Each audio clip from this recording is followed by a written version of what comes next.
네, 오늘은 예수님의 이름으로 기도하라 9번째 시간입니다. 제목은 하나님의 뜻을 적극적으로 구하라입니다. 그런데 이 부제가 있습니다. 부제는 의의 울타리 안에서 하나님의 뜻을 구하는 기도입니다. 네, 다시 한번 말씀을 드리자면요, 의의 울타리 안에서 하나님의 뜻을 구하는 기도입니다. 예. 이 부제를 기억하시는 것이 오늘의 본문을 파악하시는 데 도움이 될 듯 합니다. 이 책의 저자인 브라이언 채플은 1년 정도 숲에서 살게 되는 일이 있었다고 합니다. 그때의 경험을 이 책에 기록하고 있는데, 하루는 눈이 아주 많이 내렸다고 합니다. 길이 보이지 않을 정도로 눈이 많이 내렸습니다. 그런데 불가피하게 운전을 해야 하기 때문에 이 브라이언 채플이 차를 몰고 나섰던 것이죠. 운전을 해야 하는데 길이 보이지 않았습니다. 그럼에도 불구하고 안전하게 목적지까지 도착을 할 수 있었는데요. 그 방법은 길 옆에 이 울타리가 있었던 것입니다. 길은 보이지 않지만 이 울타리가 있었기 때문에 차도의 위치가 어디쯤 되는지 가늠이 되었던 것입니다. 그래서 울타리를 따라서 길을 감으로 목적지에 도착할 수 있었던 이 경험을 책의 서두에 기록을 하고 있습니다. 길이 보이지 않을 때 울타리가 길을 알려주는 것과 같이 우리가 기도는 해야 하지만 우리가 기도할 바를 사실 알지 못하는 때가 있습니다. 그런데 우리가 어떤 기도를 해야 하는지 알려주는 울타리가 있으니 그것이 바로 성경적인 의인 것입니다. 오늘 우리가 읽은 요한일서 5장 14절에서 15절을 우리 함께 보도록 하겠습니다. 그를 향하여 우리가 가진 바 담대함이 이것이니 그의 뜻대로 무엇을 구하면 들으심이라. 우리가 무엇이든지 구하는 바를 들으시는 줄을 안즉 우리가 그에게 구한 그것을 얻은 줄을 또한 아느니라. 아멘. 하나님께서는 하나님의 뜻대로 구하면 들어주시겠노라고 말씀하셨습니다. 이제 문제는 하나님의 뜻을 알아야 하는 것이죠. 그런데 이 하나님의 뜻을 알기 위하여서 우리가 생각해야 할 것이 바로 이 성경적인 의라는 것입니다. 이 성경적인 의라는 울타리에서 방향을 잡고 바로 나가면 우리는 하나님이 받으시는 기도를 드릴 수 있다는 것입니다. 그래서 우리는 성경적인 의에 거해야 합니다. 잘못된 행동이 잘 될 수 있도록 은혜를 구하는 것은 하나님의 뜻에 반하는 것입니다. 하나님께 영광 돌리는 삶을 살 테니까 하나님 시험을 보는데 컨닝을 하겠습니다. 이것은 잘못된 태도죠. 하나님께 영광 돌리는 삶을 살 테니까 제가 부정적인 방법으로 돈을 번다 할지라도 눈 감아 주십시오 라고 하는 것 역시 하나님의 뜻에 반하는 것이죠. 이러한 것은 성경적인 의가 아닙니다. 하나님께 영광을 돌리겠다라고 단서를 단다 할지라도 이것은 여전히 성경적인 의가 아닌 것이죠. 우리는 성경적인 의에 따라 기도해야만 합니다. 어떻게 하면 성경적인 의를 따라서 기도할 수 있는지 우리가 하나하나 교환에 따라서 살펴보도록 하겠습니다.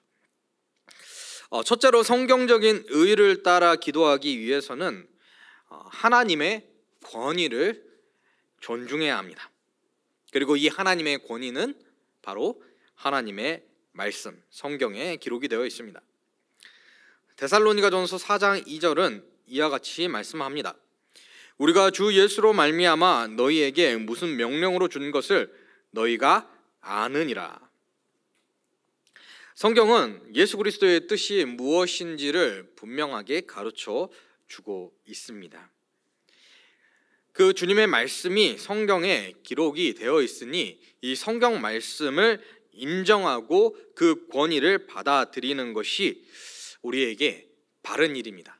그 말씀 따라 살아가는 것이, 그리고 그 말씀 따라 기도하는 것이 성경적인 의에 따라서 기도하는 것이죠. 그런데 우리는 종종 감정이나 여타 다른 가치들을 이 하나님의 말씀보다 더욱 권위 있게 여기고는 합니다.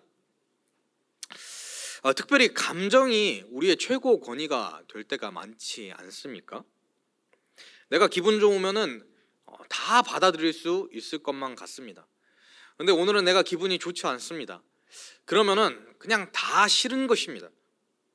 다 못마땅합니다. 이렇게 감정에 따라서 우리가 살아가는 것은 결코 성경적인 의를 따라 살아갈 수 없다라는 사실을 우리는 기억해야 합니다. 내 기분이 좋든 혹은 좋지 않든 하나님의 말씀은 여전히 절대적인 진리입니다. 절대적인 가치를 우리에게 가르쳐 주고 있습니다. 우리는 성경적인 의에 따라서 기도한다라고 했을 때 과연 나의 감정이 지금 앞서고 있는지, 아니면 진리의 말씀, 참 하나님의 말씀, 성경이 최고의 권위가 되어서 우리의 삶의 길을 인도하고 있고 우리는 그 말씀을 따라서 기도하고 있는지, 그리고 그것을 추구하고 있는지를 살펴야 할 것입니다. 두 번째로 우리는 성경적인 의를 따라 기도하기 위해 하나님의 기준에 순종하는 태도를 가져야 합니다. 순종해야 합니다. 그런데 우리는 순종하기에 애쓰기보다는 하나님의 뜻을 예측하려고 하는 오류에 빠집니다. 예를 들어서 내가 월급을 받으면서 살지 혹은 내가 사업을 할지 그러한 선택을 해야 하는 기로에 있다라고 생각을 해 봅시다. 그때에 우리의 판단의 근거가 되는 것이 어떤 것이 됩니까? 무엇을 해야지 더 성공을 하겠느냐, 이것입니다. 성공을 하는 것이 하나님의 뜻이고 그리고 그 하나님이 인도하시는 길이고 실패를 하게 된다면 그것은 하나님이 가지 말라고 생각한 길이라고 이제 생각을 하니 이제 거기서 이제 예측이 들어가는 것입니다. 뭘 하면은 성공할 것인가? 성공하면은 하나님의 뜻인데 과연 어떤 길이 성공인가? 사실 하나님의 뜻을 찾는다라고 말은 하지만 이 성공을 하고 싶어하는 마음이 앞서는 것이죠. 그러나 하나님께서는 우리가 세상에서 성공하는 것을 기준으로 해서 하나님의 뜻을 우리에게 제시해 주시지 않으시죠. 하나님은 우리더러 대성해라 라고 말씀하시는 것이 아니라 거룩하라 라고 말씀하시는 것을 우리는 반드시 기억해야 합니다. 우리가 월급을 받는 일을 하든 사업을 하는 일을 하든 그것은 우리의 자유입니다. 그런 우리의 자유에 주어진 일들에 대하여서 우리가 생각할 것이 아니라 내가 어떠한 선택을 해서 나아가든 거기서 하나님의 뜻에 순종하는 삶을 살 수 있을지를 생각해야 하는 것입니다. 오늘 내가 이 주어진 일에 하나님의 말씀에 따라서 성실하게 하소서, 또 진실하게 하소서, 사랑하게 하소서, 섬기게 하소서, 이러한 기도를 하면서 나아간다라면 우리가 어떠한 선택을 하며 나아가는 것은 그다지 중요한 일이 아닌 것이죠. 우리는 이 선택을 할 수도 있고 저 선택을 할 수도 있습니다. 그러나 그 선택함 가운데서 우리가 말씀에 순종하고 있는지를 살펴보아야 할 것입니다. 그리고 말씀에 순종하며 나아간다면 우리는 성경적인 의에 따라 기도하는 것이 될 것입니다. 셋째로 성경적인 의를 따라 기도하기 위해서 우리는 성화를 위해 기도해야 합니다. 하나님은 우리가 주님을 닮기를 원하십니다. 그래서 데살로니가전서 4장 3절 상반절은 이와 같이 말씀합니다. 하나님의 뜻은 이것이니 너희의 거룩함이니라. 아멘. 하나님의 뜻은 이것이니 너희가 대성함이라 아니죠. 하나님의 뜻은 이것이니 너희의 거룩함이라. 우리가 주님을 닮아 거룩해져 가는 것을 가리켜서 성화라고 합니다. 성화를 위해 기도할 때 하나님의 말씀 속에 제시된 하나님의 뜻을 이해하게 되고 그 말씀을 행할 수 있도록 간구하게 됩니다. 우리는 진실된 기도를 해야 합니다. 진실된 기도라는 것은 우리의 마음의 소원을 간구하는 것이 되겠죠. 그런데 과연 우리가 그 진실된 마음의 소원을 간구할 그 마음의 소원이 과연 예수님을 닮기를 원하는 것인지, 거룩하고자 하는 것인지를 우리가 살펴보아야 합니다. 그리고 과연 하나님께서 우리에게 그러한 마음을 부어주셨다면 우리는 그 마음을 품고 간절히 기도해야 할 것입니다. 그러나 혹 그러한 마음이 우리 가운데 없다라면 그러한 마음, 주님을 닮고자 하는 마음, 거룩함을 소망하는 경건한 마음을 하나님 나에게 주시옵소서 하고 기도하며 나아가야 할 것입니다. 넷째로 성경적인 의를 따라서 기도하기 위해서는 하나님의 인도를 신뢰해야 합니다.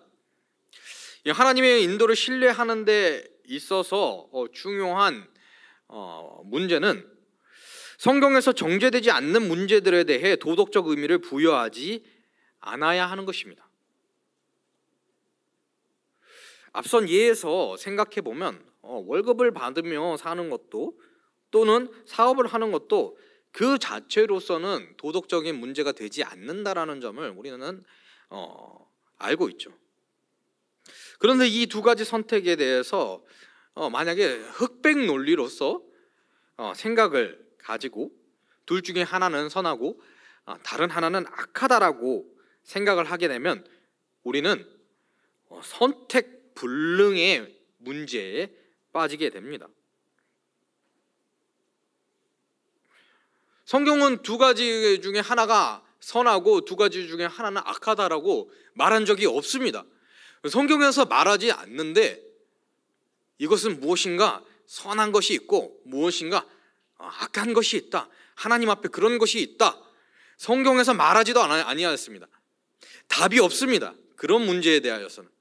근데 그 답이 있다라고 생각을 하고 바른 선택을 하겠다라고 추구를 한다라면은 도무지 선택이 불가능하죠. 그래서 우리가 어떠한 선택에 대하여서 담대함을 가지고 선택할 수 있지 못하고 불필요한 두려움에 빠질 수 있다라는 점을 우리는 생각을 해야 합니다. 그리고 이와 같이 흑백 논리를 가지고 어떠한 것은 선하고 어떠한 것은 악하다라고 생각하고 이 선택에 대해서 고민을 하고 있다라면 우리는 감사하지 못하는 오류에도 빠질 수가 있습니다. 이 바구니에 맛있는 사과가 여러 개가 담겨 있다라고 생각을 해봅시다. 이 바구니에 어떤 사과를 먹을지, 이 사과를 먹어도 되고 저 사과를 먹어도 됩니다. 그래서 한 개를 먹었습니다. 성경적으로 바른 사고를 가지고 있는 사람은 이 사과를 먹고 감사할 것입니다. 하나님, 오늘 나에게 이런 맛있는 사과를 먹을 수 있도록 인도하여 주시니 참 감사합니다. 이런 감사가 우리에게 있을 수 있죠. 그런데 이 흑백 논리에 빠져서 선택 하나하나 선과 악의 의미가 있다라고 생각하는 사람은 내가 방금 이 사과를 먹었는데 이게 과연 선할까? 혹 저 사과를 먹어야지 선한 것이 아닐까? 내가 악한 일을 한 것은 아닌가? 사과를 먹었는데 오늘은 사실 사과를 먹으면 안 되는 것이 아니었나? 만약에 이러한 생각에 빠진다라고 하면 그 사람의 마음 가운데 과연 감사라고 하는 하나님이 기뻐하시는 덕목이 들어갈 수 있는 자리가 있을까요? 그렇지 않다라는 것이죠. 이런 흑백 논리에 빠진다라면 성경에서 옳다 그르다 하지 않은 문제에 대하여서 우리가 그릇된 이 흑백 논리에 빠져 있다라고 하면 우리는 감사할 수가 없습니다. 그리고 항상 두려워하면서 선택을 할 수밖에 없는 것이죠. 우리는 먹든지 마시든지 무엇을 하든지 하나님의 영광을 위하여서 할 수 있음을 기억해야 합니다. 성경에서 도덕적 문제를 제기하지 않는 문제에 대하여서 우리는 어떤 것이든 할 수 있다라고 하는 그런 담대함을 가질 수 있어야 할 것입니다. 그리고 그 일을 하면서 내가 순종하면서 나아가고 있는지 나 자신을 살필 수 있어야 하고, 하나님께서 나에게 주시는 작은 기쁨들을 발견할 때마다 감사하며 하나님께 영광 돌릴 수 있어야 할 것입니다. 다섯 번째로 성경적인 의를 따라 기도하기 위해서는 겸손해야 합니다. 여기서 겸손은 특별히 하나님의 말씀 앞에서의 겸손입니다. 하나님의 말씀 가운데에는 우리가 바른 선택을 할 수 있는 기준이 충분히 우리에게 제시되어 있다라고 하는 것을 믿는 믿음으로, 하나님 앞에 겸손함으로 나아가는 겸손을 말하는 것입니다. 하나님의 말씀 가운데서 우리가 선택할 수 있는 기준들이 다 있다라고 인정하지 않고 그 이외에 하나님이 우리에게 무엇인가를 선악간에 제시하실 수 있다라고 생각한다라면은 우리는 계속 하나님을 시험하겠죠. 하나님, 오늘도 저는 제비를 뽑습니다. 날마다 제비를 뽑으면서 제비를 뽑아서 거기서 얻어지는 결과가 하나님의 선한 뜻이라고 추구하는 그러한 것은 어떻게 보면 잘못입니다. 마태복음 4장 7절에서 예수님은 말씀하셨습니다. 예수께서 이르시되 또 기록되었으되 주 너의 하나님을 시험하지 말라 하였느니라 하시니. 우리는 날마다 이 제비를 뽑으면서 하나님의 뜻을 분별할 것이 아니라 앞서 말씀드린 대로 선악간에 하나님께서 분명하게 옳음과 그름에 대해서 말씀하신 문제가 아니라면 이 선택도 할 수 있고 저 선택도 할 수 있는 그런 믿음으로 나아가되 하나님의 말씀을 항상 살펴보면서 하나님의 뜻은 어디 있는지, 하나님의 뜻은 하나님이 기뻐하시는 말씀 따라 살아가는 것이요, 하나님의 뜻이 아닌 것은 하나님이 기뻐하시지 않는 것에 기록이 되어 있다는 것을 항상 기억하면서 말씀은 과연, 성경은 과연 어떤 말씀을 하고 있는지 살펴보는 것입니다. 성경을 살펴본다라고 하니 또 어떤 이들은 성경을 이렇게 쫙 펴봐서 바로 거기에 기록되어 있는 그 말씀이 오늘 나에게 주신 말씀이다, 그렇게 생각하는 것은 역시 잘못이라고 생각할 수 있겠죠. 말씀을 항상 살펴보아야 하는 이유는 여기 있습니다. 우리가 말씀을 항상 묵상하고 상고하고 또 말씀을 배우고 그 말씀이 나의 심정 가운데 새겨지기를 성령 하나님 앞에 기도하며 우리가 말씀의 사람이 되어야 하는 이유는 바로 여기에 있습니다. 말씀을 마치 주술적으로 생각하는 것이 아니라 이 말씀 가운데 내가 바른 선택을 내릴 수 있는 선악간의 준거가 분명하게 있다라는 것을 기억하며 말씀을 배우는 것입니다. 선은 무엇입니까? 하나님께서 기뻐하시는 바입니다. 악은 무엇입니까? 하나님 기뻐하시지 않는 것입니다. 아담이 선악과를 먹었고 내가 선악의 기준이 되는 것, 그것이 잘못이니 나는 하나님의 선악의 기준에 따라서 하나님이 옳다 하신 일을 하고 하나님이 그르다 하신 일을 하지 않으리라. 그러나 그것은 성경 말씀에 분명히 기록이 되어 있으니 나는 이 말씀을 배우겠다, 그리고 이 말씀 따라 살기 위해 기도하겠다. 이것이 바로 성경적인 의를 추구하는 것이죠. 그리고 이것이 말씀 앞에서 겸손한 사람의 모습이라는 것을 우리는 기억해야 하는 것이죠. 이어서 우리가 생각해 보아야 하는 것은 하나님의 의에 복종해야 한다라는 것입니다. 이 성경을 통해서 하나님의 의를 발견하였고 그 의에 복종한다라는 것은 그분의 응답이 우리의 기대나 소원을 채워주지 않을 때에도 신실한 기도를 계속한다라는 것입니다. 세상적인 성공의 기준이, 세상 사람들이 말하는 와 잘되었다라고 말하는 사람들의 기준이, 세상의 기준이 결코 하나님의 뜻이 아니라고 하였습니다. 그래서 우리가 하나님의 말씀 따라서 선택을 하고 하나님께서 우리에게 가르쳐주는 성경적인 의를 따라 살아간다 할지라도 우리에게는 어려움이 찾아올 수 있습니다. 그러나 우리는 여전히 신실한 기도를 하나님 앞에 드려야 하는 것이죠. 그러나 그 가운데에서 우리는 우리의 기도의 제목을 바꿀 수도 있는 그러한 신실함을 가져야 합니다. 하나님 앞에 진실함을, 성경적인 의를 가져야 하는 것이죠. 우리는 건강을 잃을 때에 하나님 앞에 건강을 주십시오 하고 기도할 수 있습니다. 그리고 하나님의 선하신 경륜에 따라서 우리가 그 기도를 할 때 하나님께서 우리를 고치시는 은혜를 경험할 수도 있습니다. 그런데 우리가 기도했음에도 불구하고 하나님께서 우리의 병을 낫게 하시지 않을 때도 있음을 우리는 삶 가운데에서 발견하게 됩니다. 그러면 우리는 낙심하고 기도하지 않는 사람이 되어야 합니까? 그렇지 않다라는 것이죠. 여전히 신실한 기도를 하나님 앞에 올려드려야 합니다. 그러나 이제 기도의 제목이 바뀌는 것이죠. 이 기도의 제목이 바뀌는 것의 좋은 예를 고린도후서 12장에서 이 사도 바울의 고백을 우리가 살펴보면 우리가 알 수가 있습니다. 고린도후서 12장 8절에서 9절 말씀을 우리 함께 보겠습니다.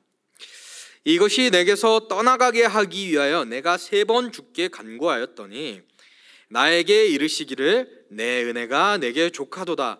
이는 내 능력이 약한 데서 온전하여짐이라 하신지라. 그러므로 도리어 크게 기뻐함으로 나의 여러 약한 것들에 대하여 자랑하리니 이는 그리스도의 능력이 내게 머물게 하려 함이라. 아멘. 하나님의 뜻을 붙들고 분투하는 바울에게 가시가 있었습니다. 그것이 어떤 것인지 성경은 분명하게 가르쳐주지는 않지만 그것이 안질이었는지 그것이 간질이었는지 성경이 분명하게 가르쳐주지는 않지만 무엇인가 건강상의 문제가 있었던 것은 분명한 것 같습니다. 그리고 이것이 나에게서 떠나기를, 내가 강건하게 되기를 간절히 3번이나 구하였습니다. 그런데 낫지 않는 것이죠. 그 가운데 하나님께서는 그에게 깨닫게 하시는 것입니다. 내 은혜가 내게 족하도다. 이는 내 능력이 약한 데서 온전하여짐이라 라고 말씀하여 주시는 것입니다. 하나님의 뜻은 그가 강건하게 되는 것이 아니었습니다. 그는 여전히 그 가시라는 것을 가지고 사역을 할 수밖에 없었습니다. 그러자 이제 사도 바울의 기도가 바뀌는 것이죠. 도리어 크게 기뻐하고 나의 약한 것들을 자랑하는 삶을 살게 하소서. 그리스도의 능력이 내게 있으므로 내가 기뻐하게 하소서. 이와 같이 기도의 제목이 바뀌는 것입니다. 하나님의 선하신 뜻에 따라서 우리의 모든 기도가 다 이루어지지 않을 수 있습니다. 그러나 그 기도가 이루어지지 않은 가운데서도 하나님께서는 신실하고 선하게 역사하신다라는 사실을 우리가 기억하며 또 나에게 주어진 상황 가운데 나는 하나님의 뜻을 발견하고 하나님의 뜻에 따라서 여전히 기도하며 나아갈 수 있어야 하는 것이죠. 이것이 우리가 하나님의 의에 복종하는 모습입니다. 그리고 우리는 이 하나님의 의 가운데에서 안식할 수 있어야 합니다. 우리의 삶이 순탄하지 않을 때에도, 어려움이 해결하지 않을 때에도, 또 슬픔과 절망이 우리를 둘러싸려 할 때에도 우리는 주님의 신실하심을 의지해야 합니다. 하나님의 주권적인 능력은 이 세상에서뿐만 아니라 내세에서도 역시 우리에게 선하심으로 나타납니다. 우리는 그 나라에서 모든 자녀들을 온전하게 하시는 하나님의 은혜를 경험하게 될 것입니다. 우리는 이 땅에서 완전함을, 온전함을 누릴 수 없다라는 사실을 인정해야 합니다. 히브리서 9장 27절은 우리에게 분명히 말씀합니다. 한번 죽는 것은 사람에게 정해진 것이요 그 후에는 심판이 있으리니. 그러나 이후에 우리는 그리스도로 옷 입고 의의 심판을 경험합니다. 정죄의 심판이 아니라 예수 그리스도의 옷을 입고 있기 때문에 예수 그리스도의 의 가운데서 의인이라 칭함을 받는 심판을 경험하게 될 것입니다. 그리고 우리는 그 나라에 들어가 온전케 됨을 누리게 될 것입니다. 그렇기 때문에 우리는 이 땅에서의 일들로 말미암아 우리가 일희일비하지 않아도 되는 것이죠. 이것이 고린도전서 15장 55절에서 사망아 너의 승리가 어디 있느냐, 사망아 내가 쏘는 것이 어디 있느냐라고 말할 수 있는 우리의 담대함인 것입니다. 이 브라이언 채플 목사님의 이 책에서 이 대목에서 나오는 한 가지 사례는 너무나도 안타까운 사례였습니다. 어떤 한 부모님이 자녀를 가졌는데 태중에 자녀가 3명이 있었습니다. 그런데 한 자녀는 강건하고 두 자녀는 샴쌍둥이로서 복중에 있었는데 이 심장이 연결된 상황에 있어서 아마 그 자녀들이 태어났을 때에 아마 살 확률이 매우 낮을 것이라고 예측을 하게 되었습니다. 그래서 많은 사람들이 그 부모님과 그 자녀들을 위하여서 기도하였습니다. 그러나 하나님의 뜻은 한 자녀만 건강히 출산되고 이 샴쌍둥이로 그 복중에 있었던 자녀들은 숨을 먹게 되는 것이 하나님의 경륜 가운데 있었습니다. 그러나 그 부모님은 주님 안에서 안식할 수 있었습니다. 왜?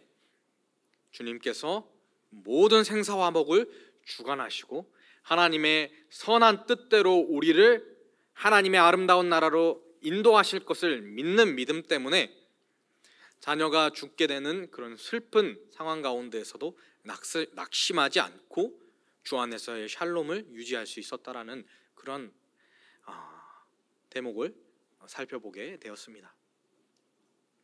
죽음이라고 하는 것은 우리에게 가장 비참한 것입니다. 그러한 비참의 문제는 우리의 지척에 있습니다. 우리의 삶의 주변에 있고 또 우리의 마지막은 하나님께서 한번 정하신 대로 우리는 죽음을 향하여 나아갈 수밖에 없는 것이죠. 그러나 그 죽음도 하나님은 온전하게 하시는 한 가지 방편으로 사용을 하십니다. 그리스도 밖에서 죽은 자들은 사망의 심판을 향하여서 나아가게 되겠지만 그리스도 안에서 죽은 자들은 의와 영생의 하나님 나라를 향하여서 나아가게끔 하신 하나님의 경륜이 우리 가운데 있기 때문입니다. 그렇기 때문에 우리는 하나님께서 하나님의 그 의로우신 판단에 따라 우리에게 이루시는 일들에 대하여서 우리는 두려워하지 않고 여전히 성경적인 의를 따라서 주님의 신실하심을 믿고 나아갈 수 있는 것입니다. 우리 함께 하나님의 뜻을 구하는 기도를 하나님 앞에 올려드리기를 소망합니다. 하나님의 뜻을 구하는 기도 함께 보시도록 할 텐데요. 제가 읽도록 하겠습니다. 사랑하는 주님, 예수님의 이름으로 주님께 나아가오니 하나님의 뜻을 행할 수 있도록 도와주소서.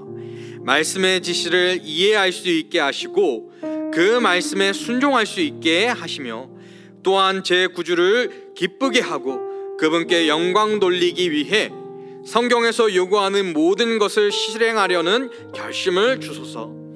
주님의 말씀의 요구에 따라 주님의 뜻을 따르는 길로 저를 이끄소서. 주의 섭리의 손길을 통해 주님의 뜻에 반대되는 길을 막아주소서. 제가 성경의 가르침을 가감하지 않도록 도와주소서. 주의 명령으로 쳐놓은 울타리를 넘어가지 않도록 지켜주소서. 허망하게 표적을 구하지 않게 하소서. 주님이 주시는 여러 가지 의로운 선택사항들로 감사하게 하소서. 결과가 좋다는 핑계로 그릇된 것을 구하는 기도를 합리화하지 않게 하소서. 압박감을 느끼거나 결정을 내릴 때 주의 교훈을 뚜렷이 기억하게 하소서. 성경을 통해 주의 명령을 계시하시고 제 마음으로 그것을 바로 깨닫게 하소서. 제 심령으로 그것을 바로 갈망하게 하소서. 제 손으로 그것을 바로 실행하게 하소서. 주의 말씀으로 그리스도를 위해 저를 인도하소서. 사랑과 순종 안에서 예수님의 이름으로 기도합니다. 아멘.